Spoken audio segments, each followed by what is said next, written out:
Buenas tardes, jóvenes. Vamos a continuar con la materia de genética forense.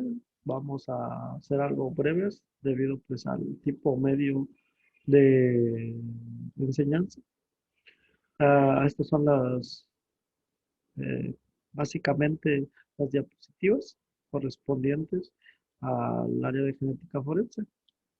Vamos a empezar con un poco de historia, en cual, ¿qué es la genética? Es la ciencia que estudia la herencia biológica, se llama genética, término que se deriva de la raíz del gen, que significa llegar a ser. La genética es una rama de la biología que estudia cómo los caracteres hereditarios se transmiten de generación en generación. Los genes son unidades de información que emplean los organismos para transferir un carácter a la descendencia. El gen codifica las instrucciones para sintetizar todas las proteínas de un organismo. Estas proteínas son las que finalmente dan lugar a todos los caracteres de un individuo. Entonces es el fenotipo. El genotipo es la información que contiene el ADN y el cual va a codificar para que se generen proteínas. El fenotipo es la expresión de dicha información o dicho gen.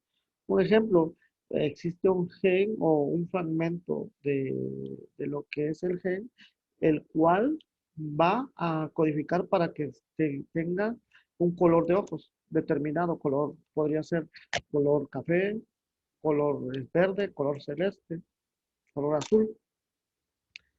El gen es la parte estructural de la información que va a dar la información para que se presente dicha característica, o sea, los colores de los ojos.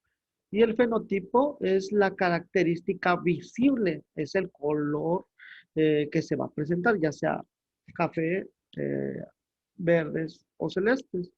Entonces, el fenotipo es la presentación del gen visible en el organismo. Un poco de historia de la genética, aun cuando son muy antiguas las ideas para explicar las diferencias entre los individuos, así como las similitudes intrafamiliares de algunas características normales y patológicas, entre los primeros escritos que se conocen sobre la herencia se encuentran los de Hipócrates, 400 años antes de Cristo. Esto creía que el material reproductivo, semen, se formaba en todas las partes del cuerpo y que las características se transmitían de manera directa. Esta teoría se llamó pangénesis. La pangénesis aceptaba que tanto las partes sanas como las partes enfermas del cuerpo contribuían a la formación del semen y por lo tanto no tenían contrariedad en aceptar que las mutilaciones, como el amoldamiento de la cabeza acostumbrada en ciertas poblaciones, podían en el transcurso de una o dos generaciones volverse hereditarias. Esa era la creencia que tenían los griegos, en la cual las deformaciones posiblemente podrían ser transmitibles a través de la herencia, cosa que actual sabemos que pues no es viable o que no es verídico. Aristóteles en el año 350 a.C. cuestionó algunos de los puntos de la vista de Hipócrates, en particular lo referente a la herencia de ciertos rasgos como la voz, las uñas, el pelo y la manera de moverse. Estos, según Aristóteles, no podían ser parte del material reproductivo, precisamente por su inmaterialidad, algunos y otros por concebir a tejidos muertos. Un claro ejemplo, pues, es el pelo, es la uña, las uñas, que básicamente están conformados por queratina, el cual es un tejido muerto, entonces pues ahí no se transmite evidentemente lo que es células, ya que es queratina y no poseen núcleo que contienen el ADN. Para apoyarse esta crítica, Aristóteles se basaba en la observación de que otras características como el color gris de las barbas y de los cabellos de forma habitual no se han manifestado todavía a la edad en que los individuos suelen reproducirse. Deducían que el material reproductivo no derivaba de todas las partes del cuerpo, sino que se formaba de sustancias nutrientes, las que en su camino a diferentes lugares del organismo se desviaban hacia el sendero reproductivo. Creía además que la contribución del padre y de la madre a la progenie no era igual, ya que ella proporcionaba la materia prima y el algo que definía la forma que tendría el embrión. Esa era la creencia que tenían antiguamente los griegos. Antes de Darwin y Mendel, por cientos de años no hubo ningún aporte significativo en esa área. Y no fue sino hasta el siglo XVII cuando Marcelo Malpighi propuso la hipótesis del homúnculo o preformación, que dice que todo el organismo se encuentra por completo preformado en el óvulo y que solo crece aún después del descubrimiento del espermatozoide en 1677. Se mantuvo la hipótesis de la preformación, pero con la variante de que algunos creían que el individuo se encontraba preformado en el semen y que solo era criado por la madre. Básicamente tenían la idea de que existía una mini personita en lo que era el semen, así como está en la imagen. La teoría de la preformación postulaba que dentro de los óvulos o espermatozoides existía un organismo adulto en miniatura, totalmente formado y que el desarrollo consistía en su crecimiento hasta la forma adulta. Y hay una ilustración imaginaria de un espermatozoide humano en un homúnculo, que era básicamente que pensaban que consistía eh, un pequeño individuo en el interior de lo que es el espermatozoide. Antes de Darwin y Mendel, Pierre Louis describió en 1752 una familia con polidactilia en 4 generaciones y consignó que la normalidad era transmitida tanto por el padre como por la madre. Y son las primeras investigaciones que se realizaron correspondiente a posibles transmisión genética. Lo más extraordinario para el tiempo en que fue escrito se encuentra el libro de Joseph Adams, publicado en 1814, con el título Tratado sobre las supuestas propiedades hereditarias de las enfermedades. En mencionado tratado se destacan las siguientes consideraciones. La diferencia que hay entre los trastornos congénitos familiares y los hereditarios, hoy se llamarían recesivos y dominantes respectivamente. Las enfermedades familiares, los progenitores son con frecuencia parientes cercanos, típico de la herencia recesiva. Las enfermedades hereditarias pueden no estar presentes desde el nacimiento y manifestarse después de diferentes edades.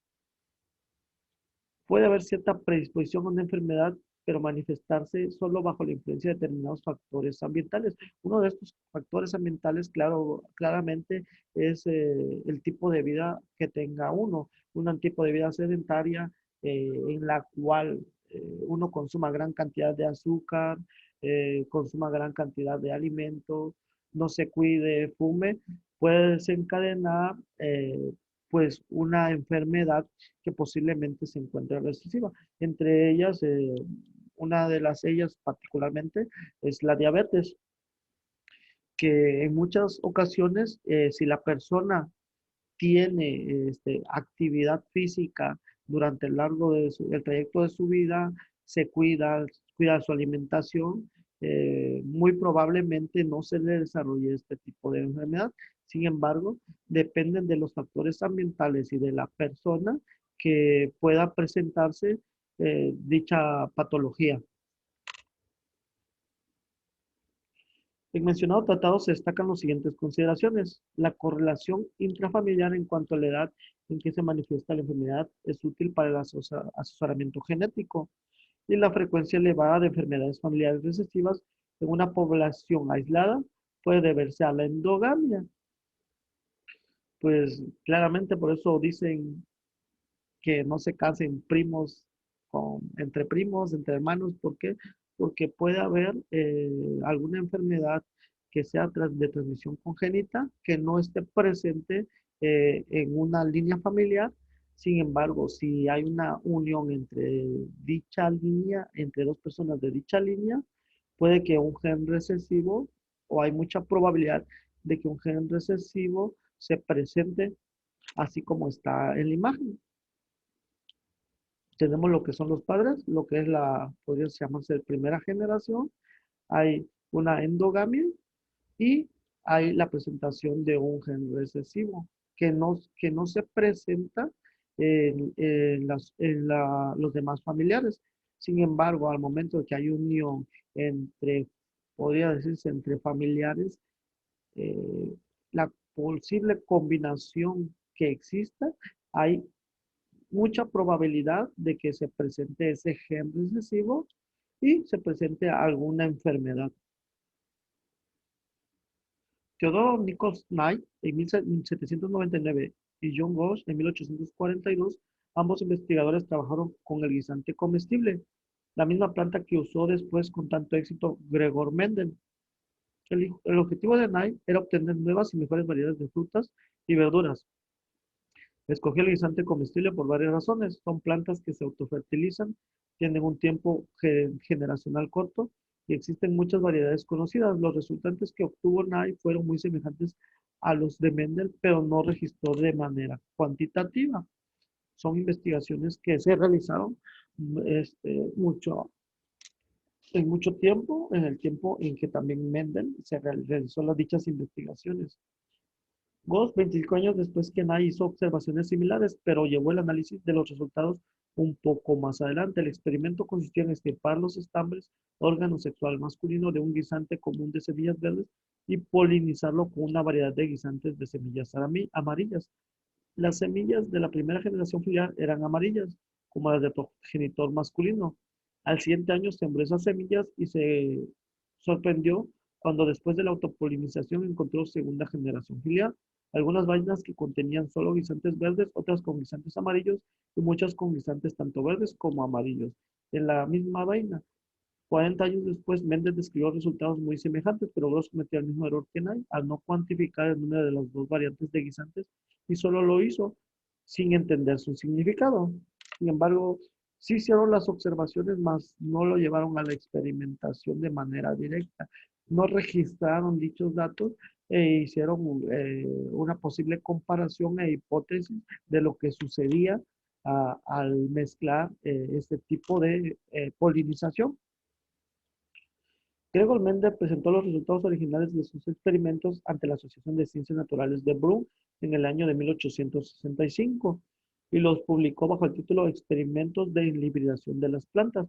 Se ha dicho y repetido de manera incesante que este trabajo pasó inadvertido por 35 años y que los resultados de Mendel fueron descubiertos en forma absolutamente independiente en 1900 por tres investigadores, Karl Correns, Eric von Secher y Hugo de Vries. A partir de ahí se establecen los principios científicos de la genética moderna. ¿Quién fue Gregor Mendel? Gregor Mendel fue un monje agustino católico y naturalista. Formuló por medio de los trabajos que llevó a cabo con diferentes variedades del guisante las hoy llamadas leyes de Mendel, que dieron origen a la herencia genética. Los primeros trabajos en genética fueron realizados por Mendel.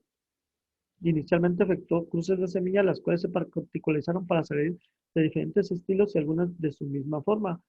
En sus resultados encontró caracteres, los cuales según el alelo sea dominante o recesivo, puede expresarse de distintas maneras. Los alelos dominantes se caracterizan por determinar el efecto de un gen y los recesivos por no tener efecto genético, dígase expresión sobre un fenotipo heterocigoto. Y ahí tenemos una imagen de lo que es Mendel estudió varias características fenotípicas de las plantas de chícharo.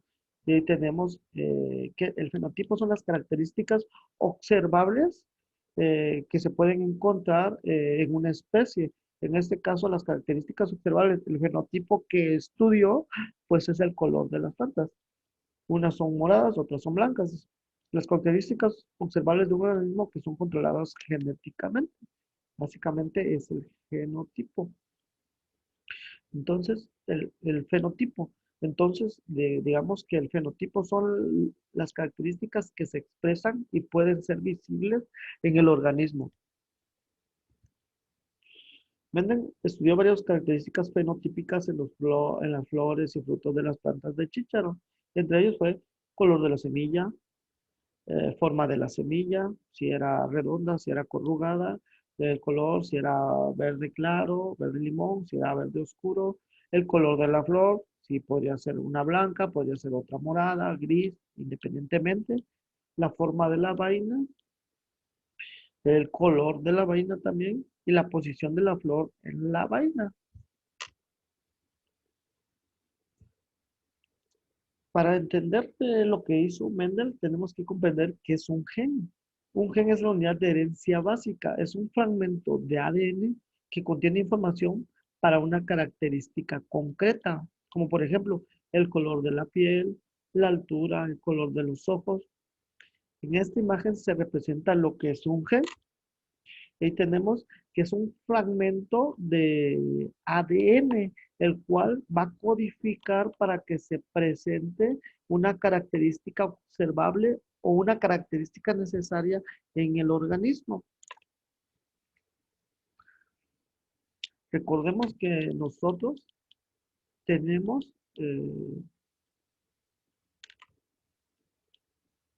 36 pares de cromosomas.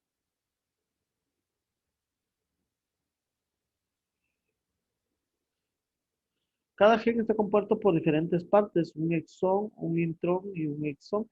Eh, los exones son partes que codifican información y los intrones no codifican información genética. ¿Qué son los alelos? Los alelos son las posibles expresiones de un gen para determinar un tipo de color de pelo, negro o rubio. Existe un gen que decimos codifica la información para esta característica. Los posibles alelos serán negro o rubio. Una misma característica puede estar regulada por varios genes. Entonces, los alelos son las posibles expresiones de un gen.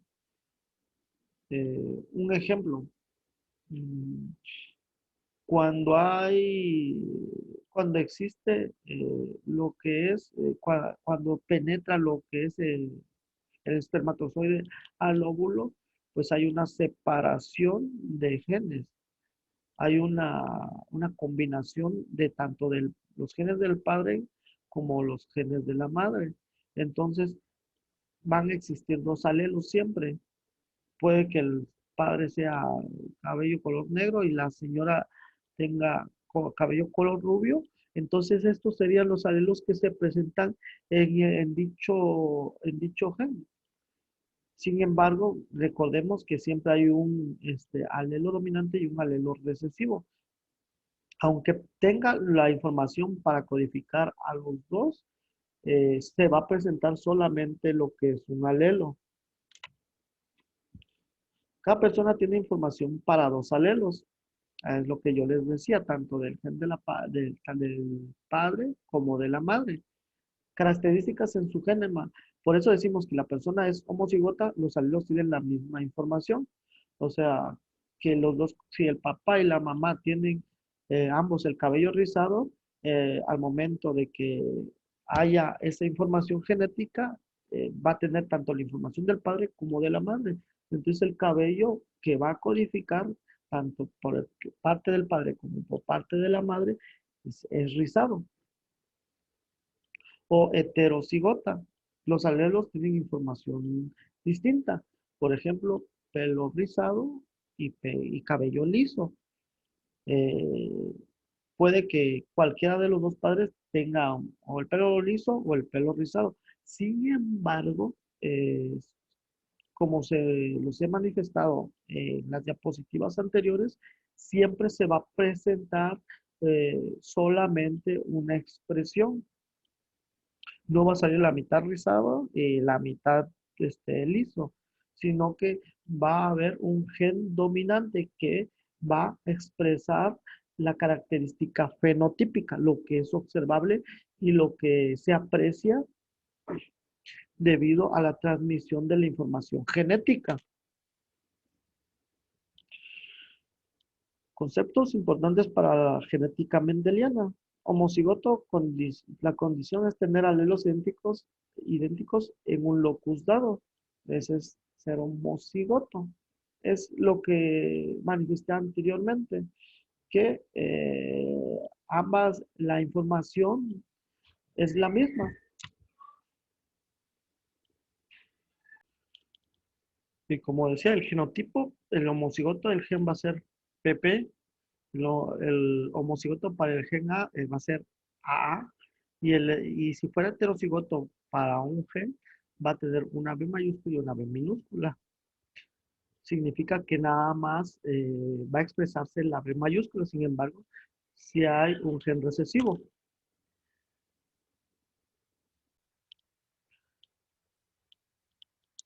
La cruza monohíbrida, Mendel utilizó líneas puras, que son poblaciones de plantas que se mantienen por autofecundación y que muestran un fenotipo consistente.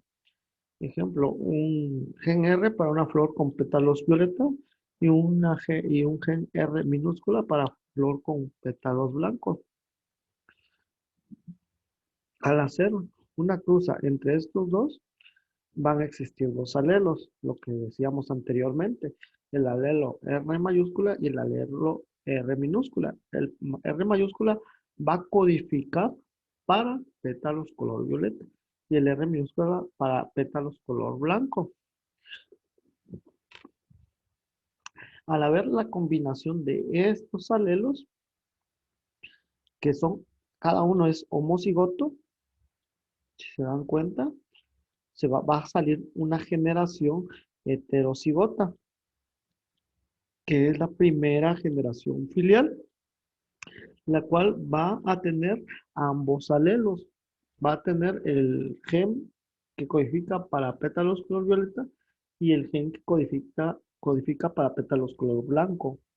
Sin embargo, como lo manifestamos anteriormente, existe un gen dominante y el gen dominante sería el gen R mayúscula, el cual va a hacer que se presente de manera fenotípica la característica, que es el color de pétalos violeta. Y ahí tenemos, como lo manifiesta el texto, que las flores son violetas por el fenómeno de dominancia.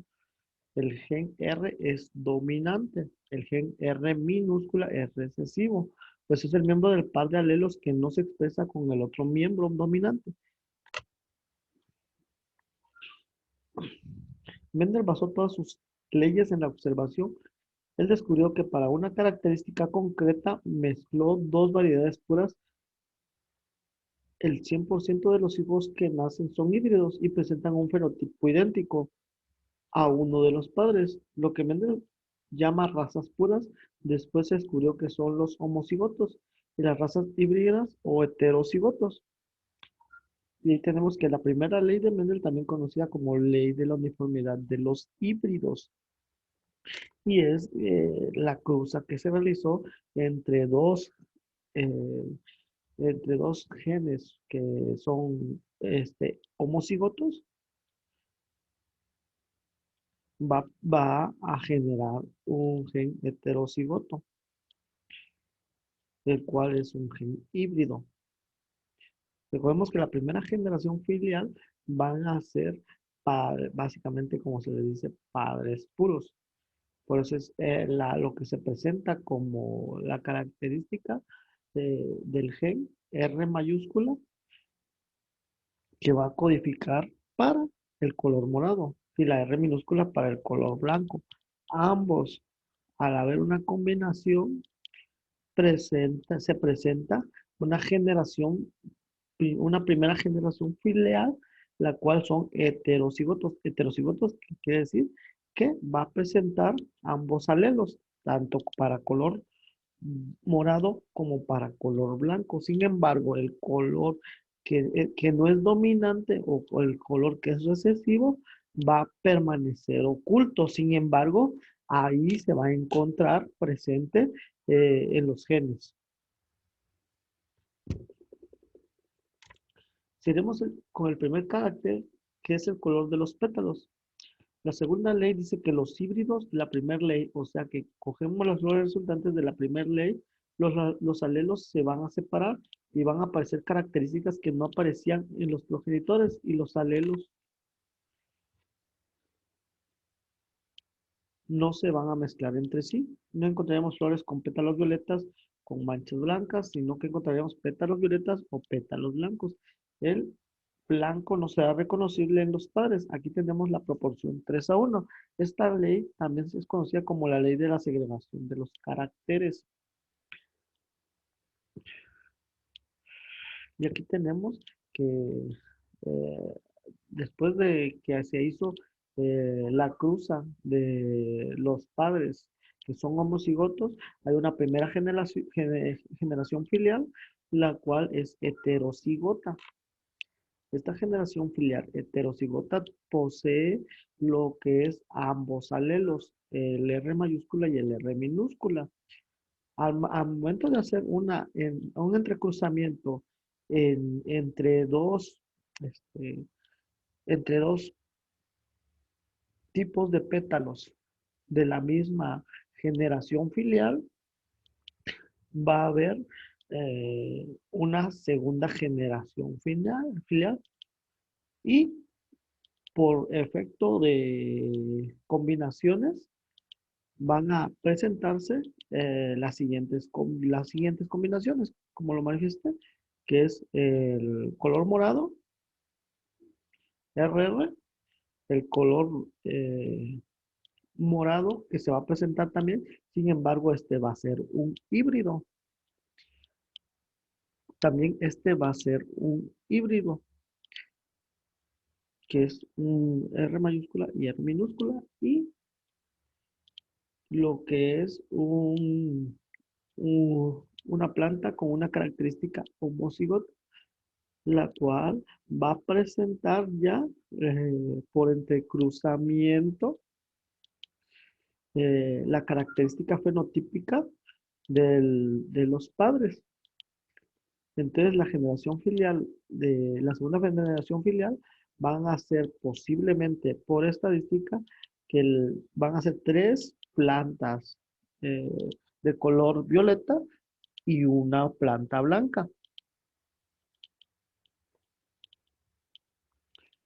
La tercera ley de Mendel, esta es la única que nos habla de dos caracteres a la vez. Esta ley también es llamada la ley de segregación independiente de caracteres, siguiendo con la primera y segunda ley. En estos casos vamos a usar los guisantes y en concreto el color y la rugosidad. El carácter piel puede ser liso o rugoso y el color amarillo-verde.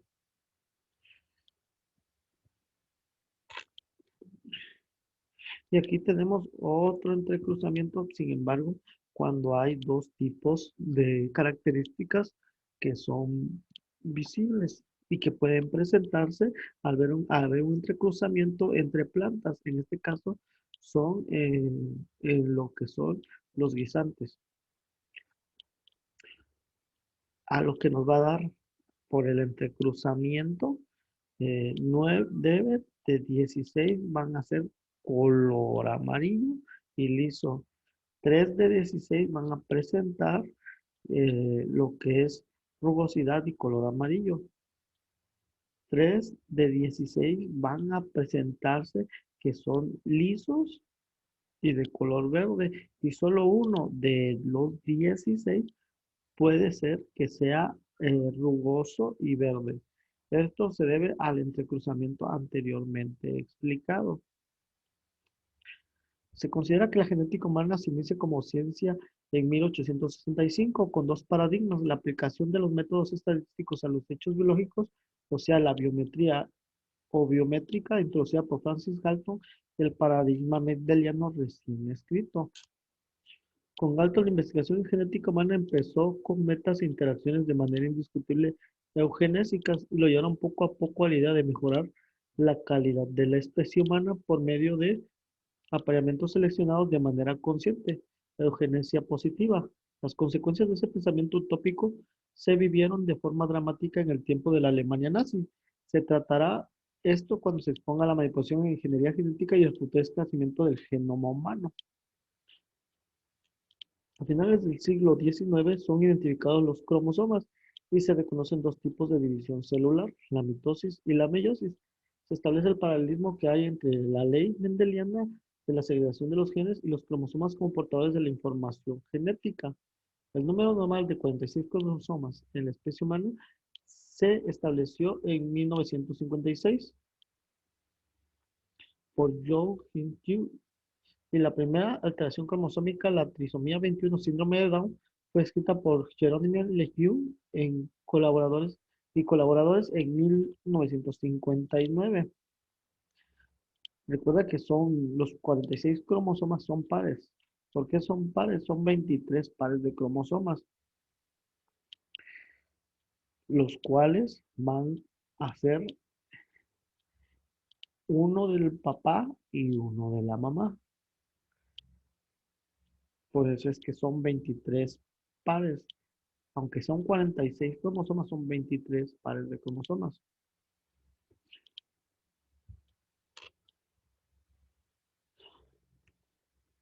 En 1900, Karl Landser descubre los grupos sanguíneos ABO y 11 años después, Emil von Döbeln y Ludwig Hirschfeld deducen que son hereditarios. Felix Beristain, en 1924, demuestra que los grupos sanguíneos ABO forman parte de un sistema de múltiples alelos en un solo locus. 25 o 30 años después, las investigaciones combinadas de Alexander Bell y otros investigadores llevaron al descubrimiento del factor RH. En 1953, Jason Watson y Francis Crick publican en la revista Nature su propuesta sobre la estructura del ADN. Este artículo cambió para siempre el camino a seguir en el campo de la genética, ya que dicha estructura sugirió de inmediato la forma en que el ADN era capaz de realizar sus dos funciones principales: duplicarse de manera casi perfecta durante la división celular y dirigir la síntesis de las proteínas desde el núcleo de las células. El avance en el conocimiento sobre esta materia fue en verdad espectacular y básico para el desarrollo de la genética médica actual. Linus Pauling demuestra en 1949 que la anemia de células falciformes es una enfermedad molecular, hallazgo clave que abre y amplía la investigación en esta área. Se establece que el código genético es de hecho el mismo para todos los seres vivos y no se modifica incluso en condiciones experimentales in vitro. El estudio de las hemoglobinas es muy útil para interpretar los mecanismos y las consecuencias de las mutaciones y se descubre que estas en su mayor parte son situaciones de un solo aminoácido, pero que algunas son de elecciones o pérdidas de material genético. Ahí tenemos la imagen de cómo son las células falciformes. El día de hoy la investigación básica en genética humana la llevan a cabo una gran variedad de profesionales como biólogos celulares y moleculares, bioquímicos y otros. La genética humana se identifica a plenitud con la genética médica y no hay parte de aquella en donde no tenga participación la biología molecular. Muchas enfermedades llamadas comunes, pero cuya etiología no se conoce por completo, como el accidente cerebrovascular, enfermedad coronaria, trastornos mentales, hipertensión arterial, diabetes, etc., tienen un componente genético y algunos tipos de cáncer se deben a cambios hereditarios o adquiridos en la composición y estructura del material genético de las células. El núcleo celular. El núcleo celular es la estructura de mayor tamaño de las células eucarióticas. El nucleoplasma está en el contacto permanente con el citoplasma celular a través de los poros de la membrana nuclear. Está compuesto por ADN, proteínas y ARN y desempeña un papel importante en la síntesis de proteínas y la transmisión de información genética desde una generación a la siguiente, que era lo que yo les decía, que es lo indispensable para que, eh, en donde se encuentra, el lugar indispensable en donde se encuentra lo que es el ADN en el núcleo celular. Por lo mismo les manifestaba que en sí, cuando se toma una muestra sanguínea, no puede extraerse ADN de lo que es eh, el núcleo de un eritrocito. ¿Por qué? Porque el eritrocito no presenta núcleo. La unidad fundamental de un ser vivo es la célula. Cada una de las células que lo conforman tiene un núcleo, el cual contiene en su interior el ADN necesario para desarrollarse y cumplir la misión encomendada por la naturaleza. El conjunto de ADN que posee cada célula se denomina genoma. Sin embargo, existen unas células muy específicas que no tienen núcleo y que por lo tanto no poseen ADN. El ADN es un ácido nucleico, está compuesto solo de 4 moléculas básicas llamadas nucleótidos, idénticos entre sí, excepto que cada uno contiene una base nitrogenada. Entonces tenemos que son de los nucleótidos, son las pirimidinas y las purinas.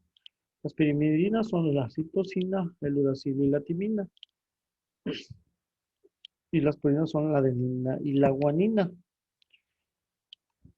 Entonces el nucleótido está conformado por lo que es la base nitrogenada, eh, un azúcar, un azúcar fosfato de 5 átomos y un anillo y llamado desoxirribosa.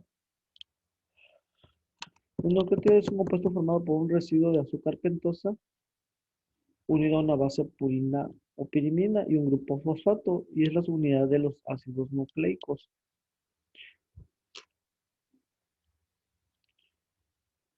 Aquí se puede observar, pues, básicamente lo que es la combinación o cómo es que se emparejan dichos nucleótidos, la guanina con la citosina, la timina con la adenina, y así efectivamente. Y el grupo fosfato que le da la estructura a los costados, como si fuera una forma de escalera.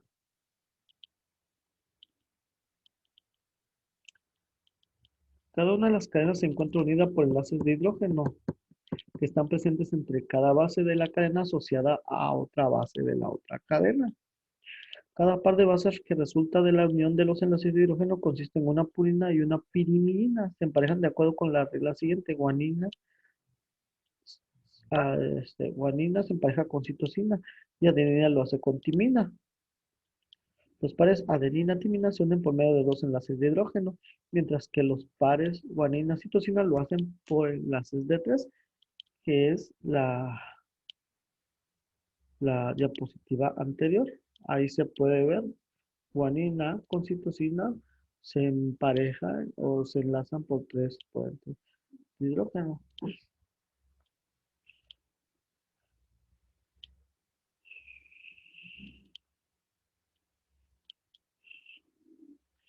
Las propiedades del ADN. El material genético se aplica con exactitud ya que las cadenas están unidas por enlaces de hidrógeno, los cuales son capaces de separarse sin necesidad de romper enlaces covalentes. La especificidad de las bases permite que cada una de las cadenas se sirva como molde para síntesis de una cadena complementaria por medio de enzimas denominadas polimerasas. Siempre se obtendrá una copia exacta de la otra cadena. Esto permite que la información genética pueda perpetuarse. Y ahí tenemos la representación gráfica de cómo es que se une la adenina con la timina, la citosina con la guanina. Y lo que se rompen son los enlaces de hidrógeno que están en el centro y se separa en dos hebras. Aquí tenemos lo que les decía anteriormente, que lo que se separa es la parte central porque son puentes de hidrógeno a través de una desnaturalización. Esta es la base de la PCR o lo que le llaman reacción en cadena de la polimerasa. La desnaturalización es un proceso reversible. Si un fragmento de ADN se calienta, se separan sus dos cadenas, pero si se disminuye la temperatura, las cadenas de ADN encontrarán a su complementaria y se unirán mediante el proceso llamado renaturalización. Por medio de ciertos grados de temperatura, se hace una separación de las cadenas de ADN. ¿Para qué? Para que empiece a través de las polimerasas a efectuarse una síntesis de otra cadena. Así es como se sacan las copias en la PCR, que es la prueba para determinar un perfil genético. El ADN es una biomolécula que se encuentra en el interior de la célula y contiene toda la información necesaria para construir un individuo completo. El ADN participa en la producción de proteínas, dirige la síntesis de ARN, y el ARN dirige la síntesis de proteínas y finalmente una serie de proteínas específicas catalizan la síntesis tanto del ADN como el ARN. Y tenemos aquí lo que es el dogma central de la biología molecular, que dice que la replicación, que en el ADN nada más va la replicación, que es la manera o el método a través del cual el ADN se duplica o saca copias de sí misma. Posteriormente hay una transcripción de ADN a ARN. ¿Por qué el ADN se tiene que transcribir a ARN? Se transcribe porque como es la información genética, es un material muy importante de información, no puede salir del núcleo. Entonces se transforma en ARN para mandar la información necesaria para la síntesis de proteínas. Cuando éste llega al exterior de la célula, llega a la maquinaria compleja de la célula que va a sintetizar proteínas, se le denomina ese proceso traducción. La transcripción es el proceso durante el cual la información genética contenida en el ADN se transforma a ARN de una sola cadena, el cual puede salir del núcleo de la célula, manteniendo así resguardado el ADN. A este se le llama ARN mensajero. La transcripción es catalizada por una enzima llamada RNA polimerasa.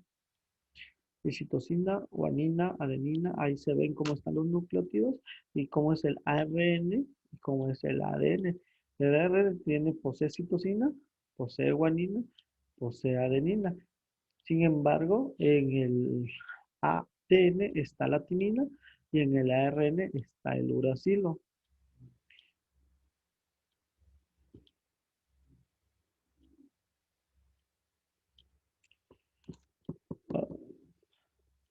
Además de las secuencias de nucleótidos que codifican proteínas del ARN mensajero, copia del ADN unas regiones que no codifican proteínas y que reciben el nombre de intrones. Es lo que yo les decía anteriormente, que los exones codifican para proteínas. Los intrones son eh, fragmentos de ADN que no codifican o no tienen información para proteína. Es lo que se conoce hasta el día de hoy. Y lo que hace en sí eh, es hacer un corte y empalme para que toda la información que sí codifica pueda, pueda llegar y sintetizarse una proteína. Por último, se da la traducción, que es donde la secuencia de ARN da las instrucciones para que se construya una secuencia de aminoácidos y por ende la producción de una proteína. Y tenemos ahí que tenemos los aminoácidos, que es todos los aminoácidos que se encuentran, que son 21 aminoácidos, la glicina, alanina, valina, leucina, isoleucina, fenilalanina, tirosina, triptófano, lisina, arginina, histidina, ácido aspartico, ácido glutámico, asparagina, glutamina, cisteína, metionina, serina, tronina, prolina, hidroxiprolina y hidroxilisina. Las proteínas desempeñan un papel fundamental para la vida y son las biomoléculas más versátiles y más diversas. Son imprescindibles para el crecimiento del organismo. Realizan una enorme cantidad de funciones diferentes entre las que destacan la estructural, inmunológica, enzimática, contráctil, homeostática, transducción de señales, protectora. Entre ellas, la estructural está la función más importante de la proteína, por ejemplo, el colágeno. Inmunológica, pues son los anticuerpos. Enzimática, por ejemplo, la sacarina y la S-pepsina, que son enzimas necesarias para el cuerpo humano. La contráctil, que se utiliza en los músculos, que es la actina y la miosina. Homeostática, porque se mantiene en los niveles normales lo que es las presiones osmóticas en el cuerpo y la transducción de señales. La protectora, como ejemplo, la proteína, la trombina y el fibrinógeno, que actúan al momento de que hay un corte en la piel y generan lo que es la protección y generan un coágulo. El ADN es un componente imprescindible de cada célula en el ser humano y además del ADN de un individuo es el mismo en todas las células, sangre, semen, saliva, células de la piel. Cada ser humano tiene una combinación única e irreversible de este material genético. Es un hecho delictivo. En un hecho delictivo siempre es responsable dejará un rastro biológico, el cual se puede identificar una de estas formas es por medio del análisis del ADN. En el lugar de los hechos y levantamiento de indicios, es evidente que pese al potencial de la prueba, el estado en el que llegan los indicios biológicos del laboratorio es crucial. Si los indicios no han sido bien recogidos o conservados, por ejemplo, porque han sido contaminados por un ADN extraño, la posibilidad y el rendimiento de los análisis se reduce. Por eso la recogida de indicios ha de hacerse con sumo cuidado y el mantenimiento de la cadena de custodia es fundamental para que los indicios no pierdan su valor probatorio. Llama la atención en este respecto el entusiasmo con el que muchos países se han abierto a las pruebas científicas, particularmente a las de ADN, sin un marco normativo previo que regule los procedimientos de obtención y conservación de los datos y garantice las consecuencias de la fiabilidad de los resultados. Entre ellos tenemos que uno de los restos biológicos que se puede utilizar para la determinación de ADN es La sangre es uno de los indicios que se encuentra con mayor frecuencia en la mayoría de los delitos violentos, por lo que su estudio es invaluable. La sangre derramada o lanzada, vertida o proyectada, barreada o rajada es el indicio más valioso, el rastro más importante que puede encontrarse en el lugar de los hechos. No solamente tiene una importancia decisiva para demostrar la perpetración del crimen, sino que también aporta un sólido fundamento para la acusación, construyendo muchas veces la única prueba plena y fehaciente, la prueba técnica que conduce inequívocamente a la condenatoria del probable responsable. Entonces, la sangre, pero recordemos que la sangre, ¿de dónde salen de qué parte de la sangre sale el ADN? De los leucocitos o células blancas, como las quieran identificar. El semen aplica principalmente cuando se trata de delitos sexuales. El esperma se puede encontrar con manchas o fluidos sobre las ropas, sobre el propio sospechoso, sobre la víctima. Está constituida por fructosa, prostaglandinas, aminoácidos, fósforo, potasio, hormonas. Una célula espermática contiene un alto contenido de material genético, por lo que es una prueba bastante significativa para resolver delitos sexuales. El líquido espermático también está constituido por espermatozoides, células propias del epitelio uretral y plasma seminal.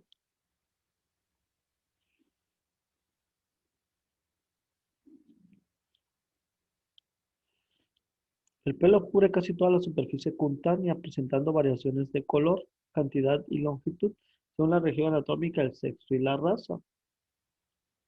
Su forma es generalmente cilíndrica. El 91% del cabello está compuesto por una proteína fibrosa llamada queratina y su forma es similar a la de un tallo cilíndrico con una raíz llamada folículo piloso. Es ahí donde nace y se forma y crece. El bulbo reviste un gran interés médico legal y criminalístico. La presencia de este hace posible diferenciar entre un pelo caído de uno arrancado espontáneamente. Asimismo, contiene la información genética de ADN que permite una individualización segura y directa. La base de la raíz está dilatada en el bulbo que se apoya sobre la papila dérmica y la rodea. Todos los folículos o raíces se forman antes del nacimiento y no hay manera natural de generarlos una vez que salimos del vientre de la madre.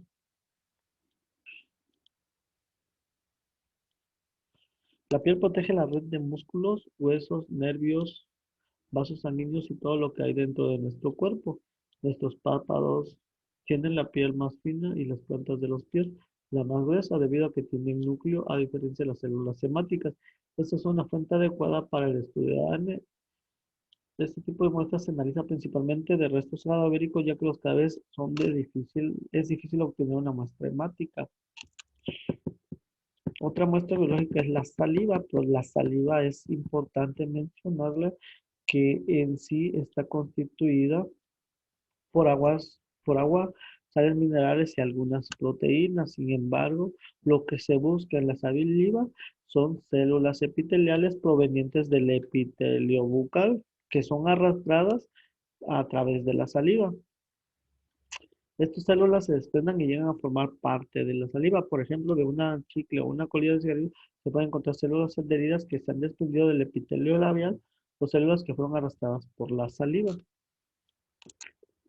Y finalmente, después de todo esto, pues, ¿cuáles son los restos biológicos principalmente utilizados para el análisis o la perfilación genética?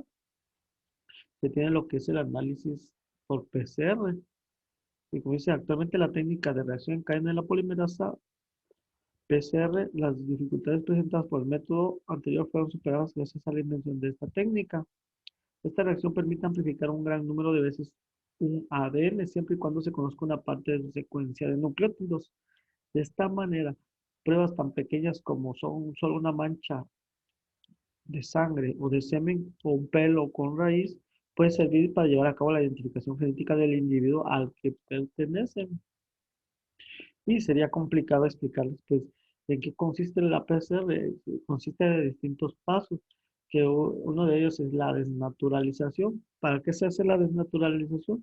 Eh, en la desnaturalización, el ADN se somete a temperaturas de entre 94 a 96 grados centígrados durante unos minutos.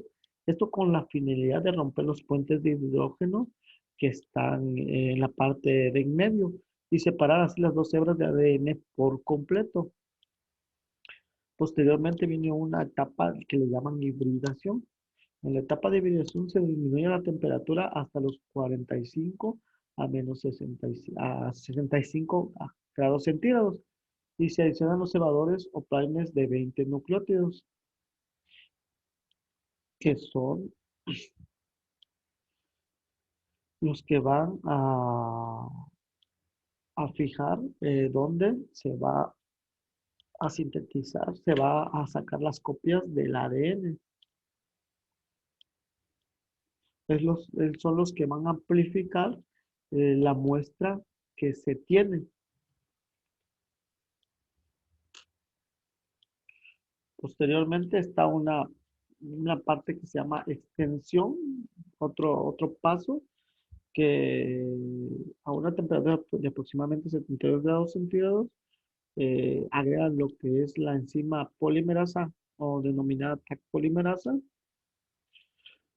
la cual cataliza de manera muy efectiva la reacción y empieza a realizar múltiples copias.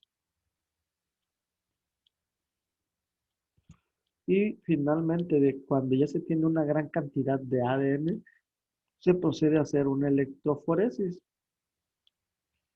¿Para qué? Para determinar así, una vez que fuera el termosificador, para distinguir las varias moléculas, primeramente se lleva a cabo la separación para extraer los diferentes tamaños de los fragmentos y la amplificación y la separación entre lo que es un tipo de ADN y otro. Es algo complicado entender lo que es el análisis de ADN por PCR. Sin embargo, es a grandes rasgos, eh, es sacar múltiples copias del poco ADN que se tiene para tener gran cantidad y posteriormente hacer un colorimiento electroforético que nos va a mostrar en sí a quién pertenece mediante un comparativo. Eso sería todo con respecto al análisis, a la genética.